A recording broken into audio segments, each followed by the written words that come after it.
Hello everyone, welcome to Educota. मेरा नाम है आलोक और हम लोग पढ़ रहे थे क्लास 11 मैथमेटिक्स का पहला चैप्टर जो कि था सेट्स।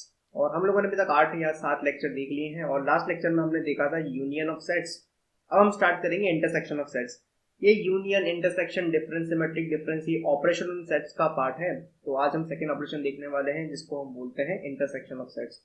बच्चों, मैंने यूनियन के अंदर आपको बताया था कि कोई भी दो सेट के अगर हम एलिमेंट्स को कंबाइन कर दें, इररिस्पेक्टिव ऑफ द फैक्ट कि उसमें कोई कुछ एलिमेंट कॉमन है या नहीं है, तब हमको मिलता है उन दोनों सेट्स का यूनियन। ठीक है, कॉमन एलिमेंट्स को ऑब्वियसली हम एक बार काउंट करते हैं। उसी तरीके से अगर किन्हीं दो सेट के सिर्फ कॉमन एलिमेंट्स को मैं ले लेता हूं तो वही उनका इंटरसेक्शन कहलाता है। मैंने पिछले लेक्चर में इसका हिंट भी दिया था।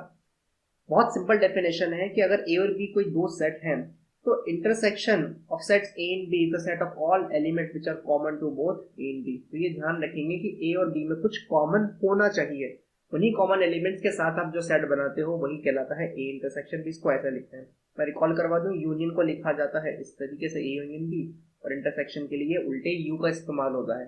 It is read as A intersection B. तो इसकी डेफिनेशन क्या है? That the intersection of A and B is the set of all those elements which belong to both A and B. वहां मैंने बताया था union is the set of all those elements which belong to either set A और set B और both, जो या तो ए को करते हो या बी को करते हो या दोनों को। ये कहता है कि सिर्फ दोनों को। तो एक नेचुरल क्वेश्चन आता है कि अगर कल से दोनों डिसजॉइंट सेट हुए तो कुछ कॉमन ही नहीं हुआ तो फाई, यानी कि इंटरसेक्शन क्या आएगा? फाई। तो आप डेफिनेशन देखेंगे, A intersection B is the set of all X. आपको मैं रिकॉल करवा दूं, ये लेफ्ट ब्रैकेट को पढ़ते हैं, the set of all X such that X belongs to A and X belongs to B. मैंने लास्ट लेक्चर में भी बिल्कुल तरीके से बताया था कि यहाँ पर यूनियन का मतलब हमेशा और होता है और इंटरसेक्शन का मतलब हमेशा एंड होता है। तो आप जानते हैं कि यहाँ पर ए और बी दोनों में एलिमेंट होना चाहिए। यानी कि अगर मैं कल से ऐसे गेस्ट को शादी में बुलाऊं जो लड़का और लड़की दोनों को जानते हैं, अगर आप लड़के वाले को जानते हैं तो भी अब अलाउड नहीं है, सिर्फ लड़की वालों को जानते हैं तो भी अलाउड नहीं है। आपको दोनों को जानना जरूरी है। दैट इज कॉमन एलिमेंट्स का होना कंपलसरी कंडीशन है। अगर कॉमन नहीं होंगे तो इस डेफिनेशन के हिसाब से आपका इंटरसेक्शन फाई आएगा।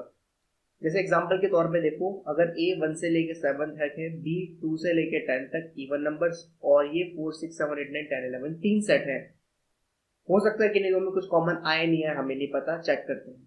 तो अगर ए इंटरसेक्शन भी आपसे देख बोला जाता है तो आप देखिए ए और बी में कॉमन क्या क्या है। देखेंगे 2 ए के पास है, बी के पास भी है, 4 2 ए के पास है, बी के पास भी है, और 6 ए के पास है और बी के पास, दोनों के पास है।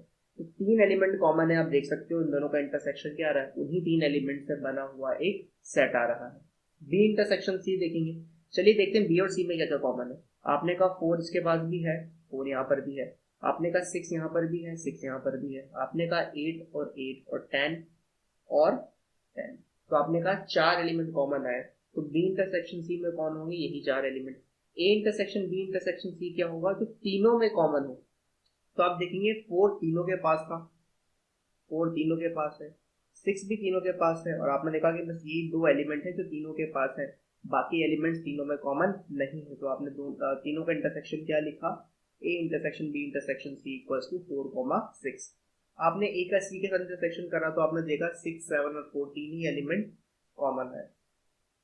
यहाँ पर एक प्रॉपर्टी और समझना बहुत जरूरी है कि जब भी आप दो सेट्स का यूनियन निकालते थे तो ए यूनियन बी हमेशा या तो उन सेट्स के इक्वली आता था, या इन दोनों में से जो सबसे बड़ा है ना उससे भी ज्यादा बड़ा आता था। दोबारा दोबारा मैं ये कह रहा हूँ कि जो ए यूनियन बी है ना, वो यूनियन, मान लो तुम 10 सेट्स का यूनियन करो, दो को मारो गोली, तुम 10 सेट्स का यूनियन कर रहे हो, तो उन 10 सेट्स में जो सबसे बड़ा सेट होगा ना, या तो यूनियन उसके बराबर होगा या उससे भी बड़ा आएगा, यानी कि बड़े में भी बड़ा। उसी तरीके से इंटरसेक्शन में जब आप 50 सेट्स का इंटरसेक्शन करोगे तो उनमें सबसे छोटा सेट जो होगा ना, या तो इंटरसेक्शन वही आएगा या उससे भी छोटा आएगा। यानी कि यूनियन के साथ एक टर्म चलती है बड़े से भी बड़ा, और इंटरसेक्शन के साथ चलती है छोटे में से भी छोटा। आप देख सकते हो तीनों सेट का इंटरसेक्शन, इन तीनों में सबसे छोटा सेट मेरे हिसाब से डी ही था, 5 एलिमेंट के साथ, उससे भी छोटा आ रहा है। आप देखेंगे बी इंटरसेक्शन सी में कितने एलिमेंट है? 4। और बी और सी में मिनिमम कितने थे एलिमेंट? सर बी में ही थे 5 एलिमेंट, देख लो अब बी से भी छोटा आ रहा है। जबकि अब यूनियन में करके देखना ये चीज, अगर आप पहले के एग्जांपल्स देखोगे ना तो यूनियन बड़े सेट से ही बड़ा आएगा। मैं एक बार दिखाता हूँ आपको। हमने शायद लास्ट एग्जाम्पल, देखो ये रहा, आप देखो ए यूनियन बी क्या रहा है, ए यूनियन बी में ए और बी में सबसे बड़ा सेट बी था, 4 एलिमेंट आप देख लो, उसका यूनियन या तो बी के ही बराबर आएगा या उससे भी बड़ा आ रहा है। A union B union C, इन तीनों में सबसे बड़ा सेट अगेन बी था, देख लो इन तीनों का यूनियन या तो बी ही आएगा या बी से भी बड़ा आ रहा है, यानी बड़े में भी बड़ा। सेम चीज अब बी यूनियन सी के साथ भी देख सकते हो। ये प्रॉपर्टी एक्चुअल में एमसीक्यू में किसी भी तरीके से पूछी जा सकती है ना, कॉम्पिटेटिव एग्जाम में बहुत ज्यादा काम आने वाली है। अब हमेशा की तरह वेन डायग्राम पे आ जाते हैं अपन। अगर ए और बी दो सेट हैं, मैंने यहाँ पर एज्यूम कर रहा है कि इंटरसेक्टिंग सेट्स हैं, यानी कि कुछ कॉमन है, तो शेडेड एरिया क्या होगा, अगेन मैंने खाली छोड़ा है ताकि मैं यहाँ पर फिल कर सकूँ। Intersection of two sets A and B is represented by the Venn diagram. चलिए तो सिंपल इंटरसेक्टिंग सेट्स है, इसका इंटरसेक्शन कहाँ है, यानी कि ये जो पोर्शन होता है ना, यही आपका इंटरसेक्शन है। रिकॉल करना, पिछले वाले लेक्चर मैंने पूरे को कलर कर दिया था। क्यों कर दिया था, क्योंकि सर यूनियन है, यूनियन या तो ए भी हो सकता है, बी भी हो सकता है, और कॉमन एलिमेंट भी हो सकते हैं, लेकिन यहाँ पर स्पेसिफिकली सिर्फ कॉमन एलिमेंट होंगे। अगेन तुम्हारा क्वेश्चन आता है कि सर अगर डिसजॉइंट सेट्स हुए तो किसको शेड करोगे, दिखा देता हूँ। तुम्हारा क्वेश्चन है कि सर यहाँ पर ए इंटरसेक्शन बी निकाल के दिखाइए। यहाँ पर ए इंटरसेक्शन बी में कुछ भी शेड नहीं होगा, क्योंकि यहाँ पर ए इंटरसेक्शन बी कितना आने वाला है तुम्हारा 5, तो इसमें कुछ भी शेड नहीं होगा। यहाँ पर क्या शेड होगा, सिर्फ इंटरसेक्टिंग पार्ट, यानी कि जो पार्ट ओवरलैपिंग है, कॉमन है। कुछ नोट्स देखते हैं। ऐसे ही नोट्स मैंने आपको यूनियन के लिए भी पढ़ाए थे। यूनियन में मैंने आपको ये बताया था कि दो सेट का यूनियन क्या होता है, ऐसा बड़ा सेट जिसमें दोनों के एलिमेंट है, तो वो जो यूनियन होगा वो इंडिविजुअल सेट्स के लिए सुपर सेट का काम करेगा। यहाँ उसका उल्टा हो रहा है भाई, ए इंटरसेक्शन बी में कौन एलिमेंट्स है, जो दोनों में कॉमन है, यानी कि ए इंटरसेक्शन बी में जो भी एलिमेंट है वो ए में भी है बी में भी है।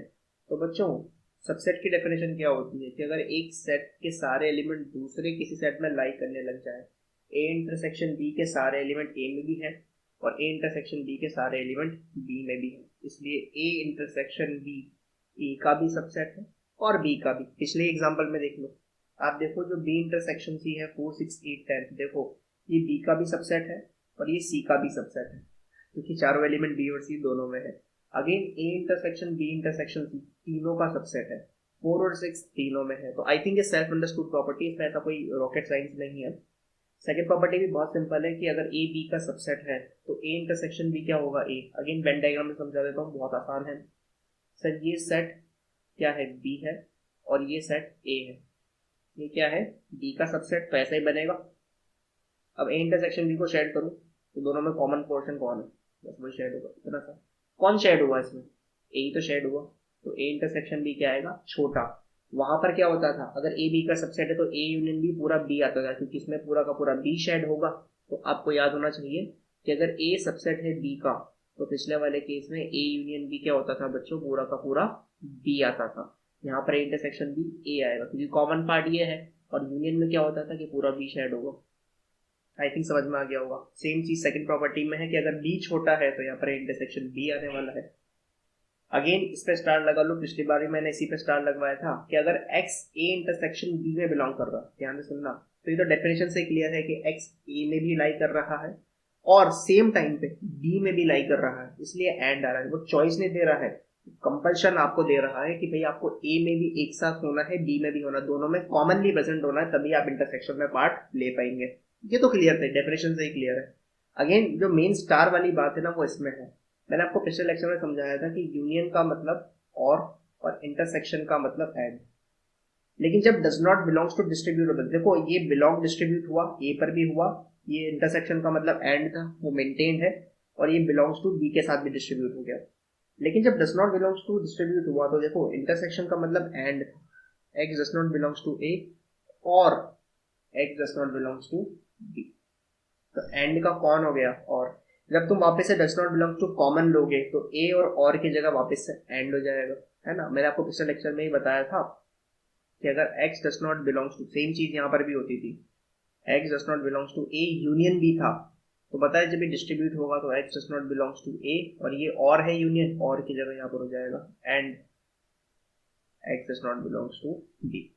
ये पिछले लेक्चर में ही बताया था मैंने आपको। तो देखिए यहाँ पर भी सेम चीज होती है। सर आपने पिछले लेक्चर में एक्सप्लेन किया था, यहाँ पर भी कर दो। ए इंटरसेक्शन बी क्या है, सर ए इंटरसेक्शन बी का मतलब है कि आप ए और बी के कॉमन पार्ट में लाई नहीं कर रहे हो। तो क्यों नहीं कर रहे हो, इसका भाई, अगर आप शादी में, मैंने कंडीशन लगाई कि वही लोग आएंगे जो ब्राइड को भी जानते हैं, ग्रूम को भी जानते हैं। अब आप शादी में नहीं हो तो क्या मतलब है? या तो आप ब्राइड को नहीं जानते थे, या आप ग्रूम को नहीं जानते थे, या आप दोनों दोनों को नहीं जानोगे तो ऑब्वियसली नहीं होगा। वो कंडीशन बात करने का तो मतलब ही नहीं। तो दो ही बातें हुई, या तो आप ए में नहीं थे या फिर आप बी में नहीं थे। क्योंकि अगर आप दोनों में होते, किसी एक में तो नहीं थे आप, अगर आप दोनों में होते तभी आप इनवाइटेड थे, वरना नॉट इनवाइटेड। तो ये तो बिल्कुल क्लियर कंडीशन है।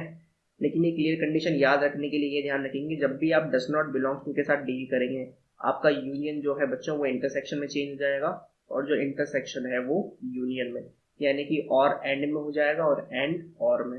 पिछले वाले लेक्चर में भी हमने यही प्रॉपर्टी लिखी थी, आप जाके चेक कर सकते हैं। चौथी प्रॉपर्टी वहां पर भी थी, यहाँ पर भी सेम है। आप एन सेट्स का यूनियन कर सकते हैं, आप यहाँ पर भी इंटरसेक्शन कर सकते हैं। ठीक है। और जितने ज्यादा सेट्स का इंटरसेक्शन करोगे उतना ही आपका जो रिजल्टिंग सेट है वो छोटा होता चला जाएगा। ये ध्यान रखेंगे। एक टाइम ऐसा भी आ सकता है जब हो सकता है आपके 10 सेट्स में कुछ कॉमन हो, लेकिन 11वां सेट आप ऐसा ले लो जो बाकी 10 के साथ अलाइन ना हो, तो आपका सीधा इंटरसेक्शन क्या आएगा? पाई। ठीक है। यूनियन में ऐसा नहीं होता। जितने ज्यादा सेट्स का यूनियन करते जाओगे आपका सेट बड़ा होता चला जाएगा, है ना। तो वो फिलोसफी याद रखना, मैक्सिमम का भी मैक्सिमम, बड़े का भी बड़ा, ये छोटे का भी छोटा, तो ध्यान रखना। कॉम्यूटेटिव प्रॉपर्टी यहाँ पर भी लगती है अगेन, जो ए और बी में कॉमन है वही बी और ए में कॉमन है। फुलिश बात है। एसोसिएटिव लो भी बिल्कुल लगेगा। क्या पहले ए और बी का कॉमन पार्ट निकाल लो, फिर उसका सी के साथ कॉमन निकाल लो, या पहले बी और सी में जो कॉमन है वो फाइंड आउट कर लो, फिर ए का कॉमन निकालो उस फाइंडिंग के साथ। सेम चीज है, जो तीनों में कॉमन है वही आने वाला है, तो कोई सेंस वाली बात नहीं है। तीसरी प्रॉपर्टी आइडेंटिटी लॉ। आपको पता है कि सर ए इंटरसेक्शन यूनियन क्या होगा, वहां पर ए यूनियन यू क्या होता था? यू ही आता था। मैं रिकॉल करा देता हूँ। अब आप यूनिवर्सल सेट के साथ यूनियन करोगे तो अगेन सर आपका ए सबसेट है यूनियन का, तो बड़ा सेट आता है। अभी पिछले मैंने आपको ये बताया था कि अगर ए बी का सबसेट है तो इंटरसेक्शन हमेशा छोटा सेट आएगा। आपको पता है यहाँ पर ए किसका सबसेट है? यूनिवर्सल सेट का, तो उसका इंटरसेक्शन जब यूनिवर्सल सेट के साथ करोगे तो वापस से ए ही आना है। मैक्सिमम क्या कॉमन आएगा भाई इन दोनों में? ए तो कॉमन आएगा। ये बना के देख लो, ये यूनिवर्सल सेट, ये ए, इंटरसेक्शन करें ए और यूनिवर्सल सेट का, सिर्फ इतना सा पोर्शन कॉमन आ रहा है पूरे रेक्टेंगल में, तो दोनों में कॉमन है। आगे तुम्हारा ए। आइडेम्पोटेंट लो मैंने पहले भी बताया था, खुद का ऑपरेशन खुद पे ही लगा देना। वहां पर यूनियन ए पर लगाया तो ए आया था, यहाँ पर भी ए इंटरसेक्शन ए ही आएगा। ए में और ए में सेम एलिमेंट्स ही कॉमन होते हैं। लॉ ऑफ यूनिवर्सल सेट का लॉ वहां भी हमने पढ़ा था, ये ऊपर वाले को ही बोलते हैं। ए इंटरसेक्शन यूनियन ए होगा। और लास्ट में लॉ ऑफ फाइव हमने वहां पर पढ़ा था कि सर ए यूनियन फाइव हमेशा ए आता है। भाई दोनों के एलिमेंट कंबाइन करोगे ना, फाइव में तो कुछ होता ही नहीं है, तो ले दे के ए के एलिमेंट आ जाएंगे। अब ए इंटरसेक्शन फाइव क्या होगा? ए इंटरसेक्शन फाइव शायद ये लिखना भूल गया मैं यहाँ पर। A intersection five equals to five आएगा। का है, क्यों आएगा? सर दोनों में क्या कॉमन है, चलो देख लेते हैं। मान लो ए कोई लंबा चौड़ा सेट है, फाइव क्या है? खाली सेट। दोनों में क्या कॉमन है? हवा। जब हवा कॉमन है तो फाइव वापस आएगा ना। कुछ कॉमन एलिमेंट हुए ही नहीं ना बच्चों, समझो मेरी बात को। जब कॉमन एलिमेंट होंगे नहीं तो वापस क्या आएगा? आपको कुछ भी नहीं मिलेगा, हवा, खाली हवा आएगी। तो ये आपका क्या था? इंटरसेक्शन। इंटरसेक्शन में और यूनियन में मैंने बार बार पूरे लेक्चर में आपको यूनियन को पैरेलल में लेके चला हूं। दोनों के अंदर एक बात का बहुत इंपॉर्टेंट ध्यान रखना है, और वो यही बात है, ये डस नॉट बिलोंग्स टू। बच्चों आपको लंबे लंबे क्वेश्चन दिए जाएंगे। मैंने सबसेट्स पढ़ाते वक्त भी कहा था कि हर लंबे से लंबे क्वेश्चन में अगर आपको एक तरफ को एलएचएस को आरएचएस के इक्वल करना है तो सिर्फ एक फिलोसफी लगाओ सबसेट वाली, make LHS a subset of RHS and then RHS a subset of LHS. और फिर इक्वेशन 1 और 2 की मदद से कह सकते हैं कि भाई दोनों एक दूसरे के सबसेट हैं, तो ए इक्वल्स टू बी है। सबसेट्स में मैंने आपको इक्वालिटी ऑफ सेट्स की कंडीशन बताई थी कि दोनों सेट अगर इक्वल है तो दोनों एक दूसरे के सबसेट होंगे। ये जो प्रॉपर्टीज है ना, खासकर थर्ड वाली, ये प्रॉपर्टी बहुत ज्यादा काम आएगी। हम यही करते हैं, हम स्टार्ट करते हैं let x be an arbitrary element of LHS, फिर सॉल्व करते करते ले आते हैं उसको आरएचएस में, तो एलएचएस आरएचएस का सबसेट हो गया। फिर वैसे ही नीचे से स्टार्ट करते हैं let y be element of RHS, solve करते करते उसको एलएचएस का सबसेट बना देते हैं। अल्टीमेटली क्या हुआ? पहले तो आपने एलएचएस को आरएचएस का सबसेट बनाया, तो L is subset of R. बाद में आपने आर को एल का सबसेट बनाया, दोनों की मदद से आपने फाइनली लिख दिया एल इक्वल्स टू आर। ठीक है। तो ये दोनों के दोनों जो मैंने आपको रिकॉल करवाया है, यूनियन और इंटरसेक्शन, ये जनरली सब्जेक्टिव पेपर में तो इन्हीं क्वेश्चंस में काम आते हैं। बाकी अगर ऑब्जेक्टिव की बात करें तो वेन डायग्राम्स में ज़्यादातर क्वेश्चन आते हैं। फिर हम आगे नंबर ऑफ एलिमेंट्स से जब रिलेशन देखेंगे तब भी हम इसके बारे में थोड़ा और चर्चा करेंगे। इसके बाद जो अपना जो अगला टॉपिक है वो है डिसजॉइंट सेट्स। और डिसजॉइंट सेट्स को भी पढ़ा देता हूँ, सिंपल सा टॉपिक है। डिसजॉइंट सेट्स क्या कहते हैं सर कि two sets A and B are said to be disjoint और mutually exclusive if and only if there is no element common to A and B. इसका सिंपल सा मतलब है कि दो सेट डिसजॉइंट या म्यूचुअली एक्सक्लूसिव तभी कहलाएंगे जब यहाँ पर कोई भी एलिमेंट कॉमन नहीं होगा। That is A intersection B equals to 5। मैंने आपको 10 बार पूरे 7-8 लेक्चर में रिकॉल करवाया हुआ है कि डिसजॉइंट का मतलब ही होता है कि वो जॉइंट नहीं है, यानी कि कुछ कॉमन पोर्शन नहीं है। तो हमेशा इसका डायग्राम ऐसा ही बनेगा। ऑब्वियसली डिसजॉइंट सेट की सबसे बड़ी जो मैथमेटिकल ताकत है, मैथमेटिकल इक्वेशन है, वो यही होगी। क्लियर हो गया? यानी कि अगर कोई डिसजॉइंट हो तो आप में कुछ इंटरसेक्शन नहीं होगा तो आपका इंटरसेक्शन हमेशा पाई आएगा। यानी कि डिसजॉइंट को यूनियन के रूप में तो मैं डिफाइन नहीं कर सकता, पर मैं इंटरसेक्शन वाला जो ऑपरेशन है उसके टर्म्स पर डिफाइन कर सकता हूँ। तो ये समझना होगा आपको। If A intersection B is not equal to 5 then A and B are said to be intersecting या ओवरलैपिंग। क्योंकि भाई अगर 5 नहीं तो कुछ आ रहा है, और अगर एक भी एलिमेंट आ रहा है, सिंगल एलिमेंट वाले सेट को क्या बोलते हैं? Singleton set. सिंगलेटन सेट भी आ रहा है तो मतलब कुछ तो कॉमन है, यानी कि कुछ कुछ इस तरह की कंडीशन है। तो कुछ एरिया तो आपका ओवरलैप करेगा, उसी को बोलेंगे ओवरलैपिंग सेट। एग्जांपल देख लो, ए है 1 2 3 4, बी है 7 8 9 10, सी है 1 2 5 6। अब आप देखो ए और सी में 1 2 कॉमन है, ठीक है। बी और सी में कुछ कॉमन आ रहा है क्या? नहीं आ रहा। ए और बी में कुछ कॉमन आ रहा है? नहीं आ रहा। देखो, then A and B are disjoint sets because A intersection B 5 है। देख लो ए और बी में एक भी एलिमेंट कॉमन हो तो बता दो, नहीं है। और ए और सी का इंटरसेक्शन देखो, वो भी 5 आ रहा है और उनमें भी कुछ कॉमन नहीं है। वहीं तुम ए और बी का यूनियन करोगे तो बेकायदा 8 एलिमेंट आएंगे, 4 ए के 4 बी के, है ना। डी और सी का यूनियन करोगे तो भी 8 एलिमेंट आएंगे, 4 बी के और 4 सी के। लेकिन इंटरसेक्शन करोगे तो कितना आ रहा है? 5। यहाँ तक बात समझ में आ गई? तो ये बहुत छोटा सा टॉपिक है। डिसजॉइंट सेट जनरली इंटरसेक्शन के साथ ही चलता है। अगला जो टॉपिक है वो है डिस्ट्रीब्यूटिव लॉज। ये भी देख लीजिए भाई। अब यूनियन इंटरसेक्शन दोनों पढ़ लिया है तो ये डिस्ट्रीब्यूशन के लॉ आप देख सकते हैं। अगेन मैं जो ये वाला सिंबल है बिलोंग्स टू, इसका डिस्ट्रीब्यूशन और इसका distribution does not belongs to, दोनों पढ़ा चुका हूँ और उसी पर मैंने स्टार लगवाया था। ये सिंपल डिस्ट्रीब्यूशन है बच्चों, ठीक है। यहाँ पर कोई भी साइन रिवर्स नहीं होने वाला, आप देख सकते हो। A union B intersection C, तो यहाँ पर कौन डिस्ट्रीब्यूट होगा? यूनियन डिस्ट्रीब्यूट होगा। किसमें डिस्ट्रीब्यूट होगा? इंटरसेक्शन। तो देखो A union B intersection A union C. कल से अगर आपको आरएचएस दी हुई है तो आप ए और यूनियन कॉमन भी ले सकते हो, मतलब डबल में इम्प्लीकेशन है, इक्वल का साइन है, ठीक है। तो अगर ये डिस्ट्रीब्यूट हो रहा है तो कल से ए और यूनियन कॉमन भी आ सकता है। वैसे ही सेकेंडली जो इंटरसेक्शन है वो डिस्ट्रीब्यूट होता है यूनियन पे। देखो ए इंटरसेक्शन बी, फिर यूनियन होगा, उसके बाद ए इंटरसेक्शन सी। तो ए का बी के साथ भी इंटरसेक्शन, ए का सी के साथ भी इंटरसेक्शन, और बीच में जो यूनियन था वो तो हमने लगाया ही हुआ है। वापस से कह रहा हूँ कि आपको अगर आरएचएस दिया हुआ है तो आप ए इंटरसेक्शन वापस से कॉमन ले सकते हो। जैसे ही आप ए और इंटरसेक्शन कॉमन लोगे, अंदर क्या बचेगा? बी यूनियन, और ए इंटरसेक्शन तो कॉमन ले लिया, सी, यानी कि वापस से आपका एलएचएस आ जाएगा। तो ये डिस्ट्रीब्यूटिव लॉज है। अब ये यूनियन इंटरसेक्शन वाला पोर्शन पूरा खत्म हो चुका है और अगले लेक्चर में हम स्टार्ट करेंगे डिफरेंस ऑफ सेट्स। तो बच्चों, आई होप आपको वीडियो समझ में आया होगा। लास्ट वीडियो में मैंने बोला था हमारा जो ऐप है वो रेडी है, आप डाउनलोड कर सकते हैं प्ले स्टोर से, फ्री में अवेलेबल है। मेरे वीडियोस और बाकी और बहुत सारा कंटेंट बाकी सब्जेक्ट्स का भी आपको उस पर अवेलेबल होगा, ठीक है। लिंक डिस्क्रिप्शन में है, डाउनलोड कर लेना। और वीडियो आया तो लाइक शेयर तो आप कर ही दोगे, सब्सक्राइब कर ही लेना। तो इस वीडियो को एंड तक देखने के लिए आप लोगों का धन्यवाद। जय हिंद, वंदे मातरम।